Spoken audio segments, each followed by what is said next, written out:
Dear Miss Callie, sa edad kong 28 ay wala pa akong asawa. Hindi naman ako ang niloko ng tatay ko pero parang natakot na akong magmahal muli. Pero nang makilala ko ang bagong lipat na matanda sa katabing bahay namin ay nagbago ang pananaw ko dahil sa kabaitan niya. Ngunit paano kung may asawa na siya at masyadong malayo rin ang agwat ng edad namin? Hahayaan ko ba siyang maging mas mapalapit sa akin at tuluyan akong mahulog sa patibong niya? O itaboy ko na lamang siya dahil iyon ang tama? Kailangan ko ng advice dahil kung pipiliin ko naman ang huli, ang puso ko naman ang kawawa kapag nagparaya ako. Magandang araw po sa inyo, Miss Callie, at sa lahat po ng tagapakinig ng channel ninyo. Ako nga pala si Michelle, 28 years old, single since birth dahil nadala ko sa panloloko ng tatay ko sa nanay ko. Stable naman ang financial status ko at hindi ako naghahanap ng kung sino. Pero kung may darating at malampasan niya ang standard ko, bakit naman hindi? Hindi ba? Pero paano kung sa isang matanda at pamilyado lang pala ang bagsak ko? Anak, nakita mo na ba yung bagong lipat nating kapitbahay?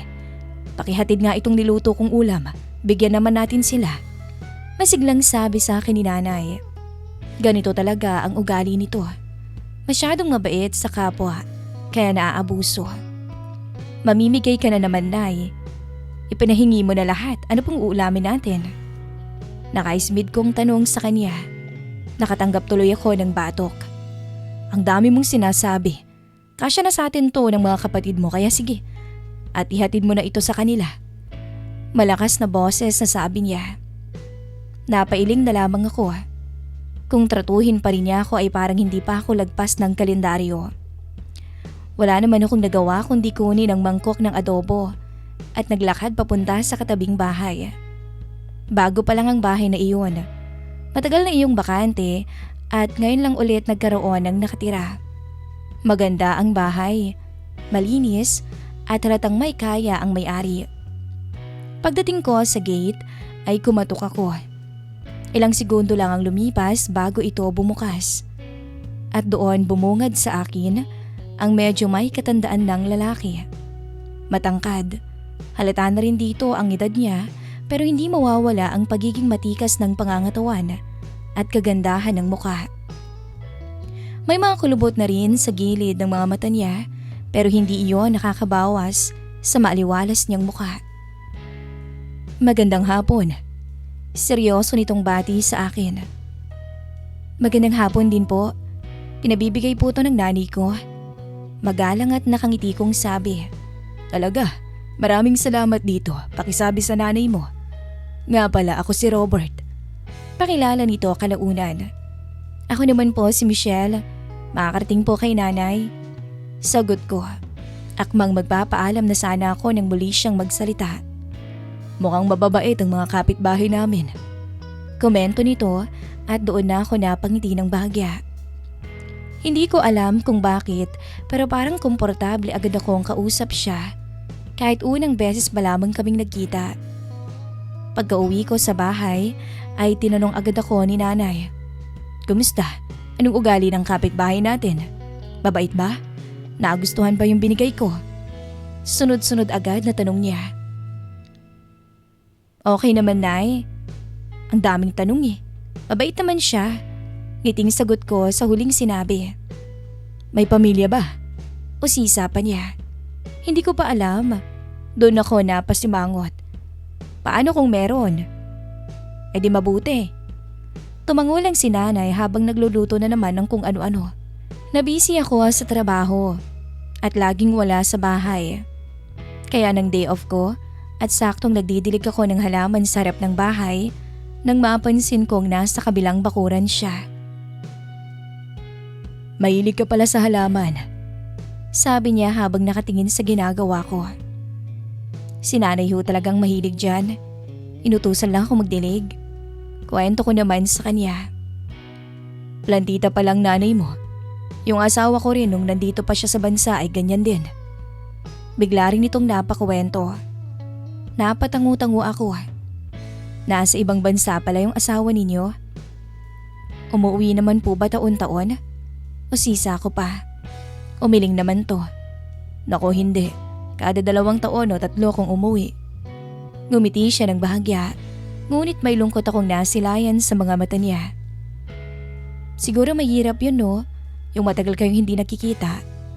Komento ko habang patuloy sa pagdidilig. Nakakangulila po, panigurado no. Nasanay na rin naman ako. Nung una mahirap pero habang tumatagal, natuto na lang din akong tanggapin ang sitwasyon namin. Hindi ko alam kung bakit pero parang may kung anong bigat sa boses niya nung sabihin niya yon.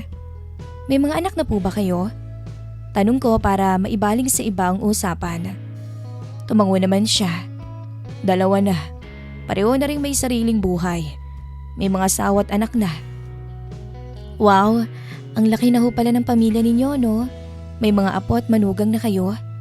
Nakangiti kong sabi sa kanya. Napangiti siya, ngunit may bahid ng kaunting lungkot.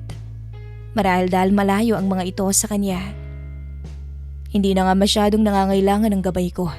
Kapag tumatanda ka pala, darating ka sa puntong pagmamasid na lang ang gagawin mo sa mga anak mo dahil may kanya-kanya na rin silang pamilya na sila ang nasusunod na. Napahinto ako sa pagdidilig dahil sa narinig. Hindi ko maiwasang isipin ang edad niya. Mukhang nasa 50 taong gulang na ito o higit pa, pero maayos pa rin ang pangangatawan niya. Malinis manamit at hindi mukhang napapabayaan. Alagang-alaga ang sarili nito. Malayong malayo sa mga matatanda o sa mga matatandang nakikita ko rito sa barangay na akala mo'y mga tambay. Anong trabaho mo, Michelle? Tanong niya kalaunan. Graphic designer po ako, pero madalas nasa opisina. Nakangiti kong sagot. Magandang trabahong yun. Sagot naman niya. Oo nga po pero nakakapagod din. Naku lahat naman ng trabaho ay nakakapagod iha. Ang mahalaga ay masaya ka sa ginagawa mo at kumikita ka. Seryoso niyang sagot pero may maliit na ngiti. Napangiti ako. Hindi ko na malayang halos 30 minuto na pala kaming nag-uusap at sa loob ng maikling oras na iyon parang ang gaan niyang kausap. Mukhang napapadaldal ako ngayon ha. Natatawa niyang sabi. Hindi ko naman napigilan ang bibig ko. Mabuti nga yun at may nakakakwentuhan ako. Hindi kasi ako masyadong nakakausap nitong mga nakaraang buwan eh. Nagtama ang mga mata namin. At hindi ko maipaliwanag kung bakit parang may kakaibang pakiramdam na dumaan sa dibdib ko. Buti na lang at narinig ko ang sigaw ni nanay mula sa loob ng bahay at mukhang may inuutos. Michelle, tanghalian na, napakatagal mo. Rinig ko ang pagsigaw niya. Alanganin naman akong napangiti kay Robert. Naku, pinapatawag na ho ako ni nanay. Kimingiti kong sabi. Tumango naman siya. O siya, sige. Salamat sa pakikipagkwentuhan. Salamat din po sa oras ninyo. Ngiting sabi ko at bahagyang kumaway. Nang papasok na ako sa bahay at bahagya akong maisara ang gate, ay napansin kong nakatingin pa rin siya sa direksyon ko. Mabilis kong iniiwas ang tingin ko. Ano ba itong nararamdaman ko? Mali ito at hindi pwede. Bukod sa pamilyado siya, mas matanda rin siya sa akin ng maraming taon. Pagpasok ko sa kusina, ay agad akong sinalubong ni nanay. Ano? Ang tagal mo namang magdilig. Ano bang pinaggagawa mo? Bungay niya sa akin. Nakipagkwentuhan lang, nay. Nakasimangot kong sagot. Saan? Sa kapitbahay ba natin? O sisa pa niyang tanong sa akin. Opo, nay. Tipid kong sagot.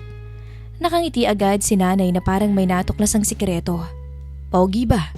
O sisa niya at hindi tumigil. Nay naman. Sita ko dahil balak pa ako nitong lokohin. Natawa siya. Tinatanong ko lang naman. Matanda na po yung kapitbahay natin na kakwentuhan ko. Sagot ko at napayo ko. So, makahulog ang sabi ni nanay. Napairap naman ako. Para namang di niya maintindihan. May asawa na rin ho siya, nay. Parang lolo ko na yun eh. Naiilang kong sabi. Ano naman? Nakikipagkwentuhan ka lang naman ah. Patay mali siya nitong sabi. Hindi na ako sumagot pa. Pero ng gabing yon, habang nakiga ako sa kama, hindi ko maiwasang maalala ang mukha ni Robert. Ang mahinahon niyang boses, ang paraan ng pakikinig niya sa bawat sinasabi ko, at ang kakaibang pakiramdam na para bang matagal ko na siyang kilala. Mabilis akong napaupo sa kama. Ano ba to? Bulong ko sa sarili ko. Hindi pwede. Dahil bukod sa matanda na siya ay may asawa na rin siya. Kapitbahay ko pa. Kaya dapat hanggang dun lang yun. Ngunit hindi ko alam na yun pa lamang ang simula ng mga araw na mas lalo kaming magkakalapit sa pagdating ng panahon. Masusubok ang lahat ng prinsipyong matagal ko nang pinangahawakan. Kinabukasan, maaga akong nagising dahil sa sunod-sunod na katok sa pinto ng kwarto ko. "Michelle, umangon ka na dyan!" Sigaw ni nanay sa labas.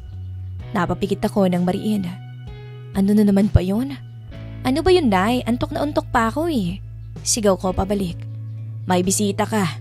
Sigaw ulit niya. Agad akong napaupo sa kama. "Sinong bisita?" Basta bumaba ka na." Huling sagot nito at dinig ko na ang yabag nitong papalayo. Napabuntong hininga ko bago tumayo at naghilamos. Hindi ko alam kung sino ang bisita namin ng ganun kaaga. Pagkababa ko sa sala ay agad akong napahinto dahil nandun si Robert. May dala itong isang malaking basket ng mga prutas at ilang paper bag ng pandesal. "Magandang umaga." Bati niya nung makita ako. Magandang umaga rin po." Sagot ko habang naguguluhan. Napatingin ako kay nanay noon na nakangiti na parang nanalo sa loto. "Binisita tayo ng kapitbahay natin." Bulong nito na para bang may espesyal na kahulugan. Nay naman, may inang reklamo ko. Bago marahang tumingin kay Mang Robert. Natawa si Robert. "Pasensya na kung napaaga ko. Pasasalamat ko lang sana sa pinadala niyong pagkain nung nakaraang araw." "Ay nako, hindi naman na po kailangan yun eh." Sabi ko. Hindi naman ako sanay na may utang na loob. Mahinahon niyang sabi. "Parang napakaseryoso niyo naman hong tao. Ganito talaga kapag matanda na." Napangiwi ako. "Naku hindi naman po kayo ganun katandang tingnan eh." Pagkasabi noon ay pareho kaming natahimik. Maging si nanay ay napalingon sa akin. Samantalang ako naman ay gustong magtago sa ilalim ng mesa dahil sa kahihiyan. Ano ba kasing pinagsasabi ko? Ngunit sa halip na mainis ay natawa lang si Robert. "Iyan ang unang beses na may nagsabi sa akin yan ngayong taon." Natatawang sabi nito. Mukhang masayang-masaya siya. Namula ako at buti na lamang at sumingit agad si nanay. "O siya, maupo ka muna Robert. Tikman mo tong kapeng tinimpla ko para sa'yo." Alok ni nanay. Makalipas ang ilang minuto ay naiwan kaming dalawa sa may terrace habang si nanay ay abala sa kusina. "Pasensya ka na sa nanay ko ha," sabi ko ng mahina. "Bakit naman?" Nagtataka naman itong tanong. Masyado lang talaga yung palakaibigan at mapagbiro kaya pagpasensyahan yun na. Sabi ko. Hindi naman masama yun. Napakabait talaga niya. Mabuti na lang talaga't hindi niya seryoso. Michelle. Tawag niya. Ho? Natitigilan kong tanong. May boyfriend ka na ba? Kalaunan ay tanong niya na siyang kinagulat ko. Halos mabilaukan ako sa iniinom kong kape. Naku, wala po. Mabilis ang naging sagot ko dahilan para matawa siya dahil nataranta ko. Mukhang nabigla ka sa tanong ko. Naiilang niyang sabi. Hindi naman ho. Mabilis ko ulit na sagot. Talaga? At doon ako napairap sa tanong niya. Single po ho ako simulat sa pool. Bahagyang tumaas ang kilay niya. Talaga? Ang hirap paniwalaan yan ah. Ano pong mahirap paniwalaan doon? Nadala na po kasi ako sa tatay kong manloloko. Madiin kong sabi sa huli. Maganda ka, mabait at may trabaho. Sigurado kong maraming nanliligaw. At hindi naman lahat ng mga lalaki ay pare-pareho. Mahabang sabi niya. Hindi ko alam kung bakit. Pero parang biglang uminit ang mukha ko. Matagal na rin simula nang may lalaking nagbigay sa akin ng ganong klaseng papuri. Hindi naman lahat ng nanliligaw ay karapat-dapat sagutin. Sagot ko din. Tumango siya. Tama ka. Bagya siyang napatingin sa malayo. Mas mabuti nang maghintay kaysa mapunta ka sa maling tao.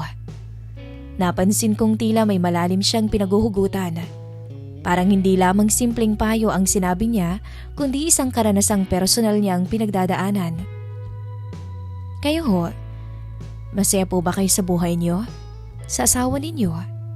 Hindi ko napigilang itanong dahil kusa na lang lumabas sa bibig ko. Agad akong nagsisi matapos lumabas ang mga salitang yun, ngunit hindi naman siya nagalit. Sa halip ay matagal siyang natahimik. Napansin kong unti-unting nawala ang ngiti sa labi niya. At one point ng buhay ko ay oo. Napatitig ako sa kanya. Ngayon po, napabuntong hininga siya. Minsan, Michelle, may mga relasyong nananatili na lang dahil sa tagal ng pagsasama. Mga pinagsamahan ninyo, hindi na dahil sa pagmamahalan ninyo. Hindi ko alam kung bakit, pero tila may kumurot sa puso ko nung marinig ko yon. Hindi ko rin maintindihan kung bakit gusto ko pang malaman ang tungkol sa buhay niya. Ngunit alam kong hindi dapat.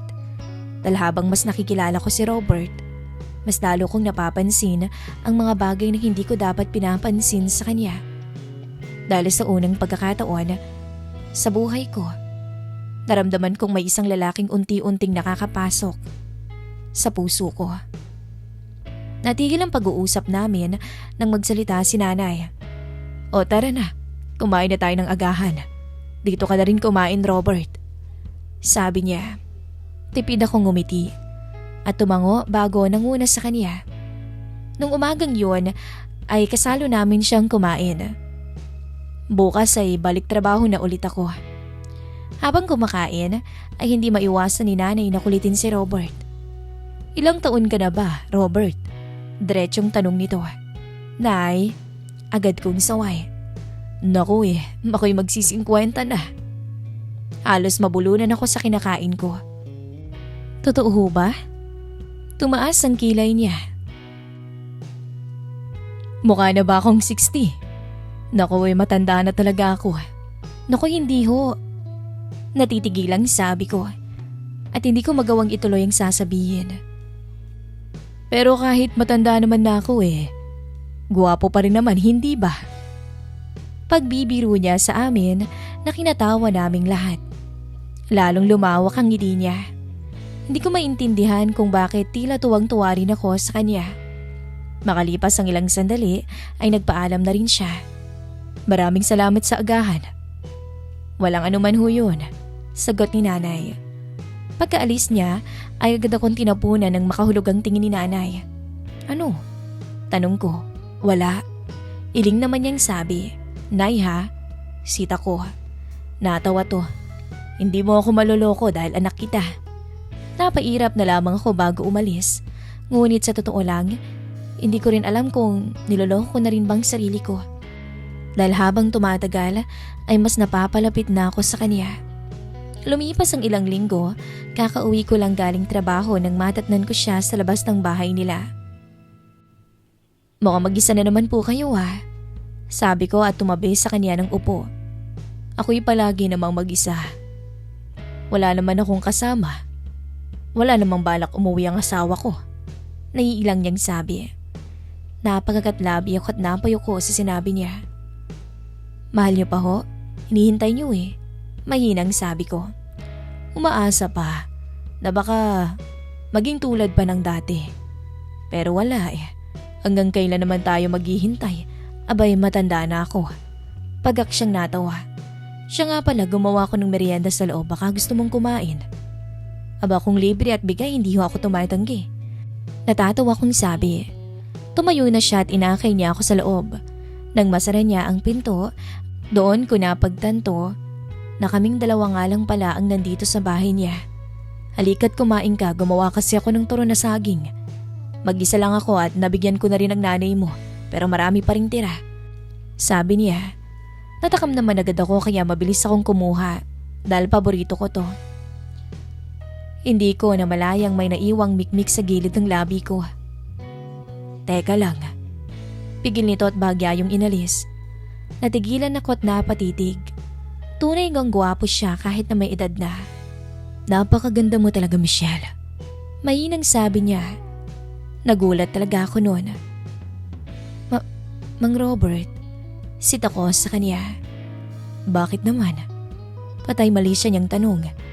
Totoo naman. Napakaganda mo, Iha. Maliho ito eh. May asawa ka na. At masyado rin naman kayong matanda para sa akin. Pero alam kong parehas tayo ng nararamdaman. Hindi ba tama ako? Hindi ka naman pupunta dito kung ayaw mo akong makasama. Tanong niya bago unti-unting lumapit sa akin. Hanggang sa masyado na kaming malapit sa isa't isa. Matagal na rin akong nananabik.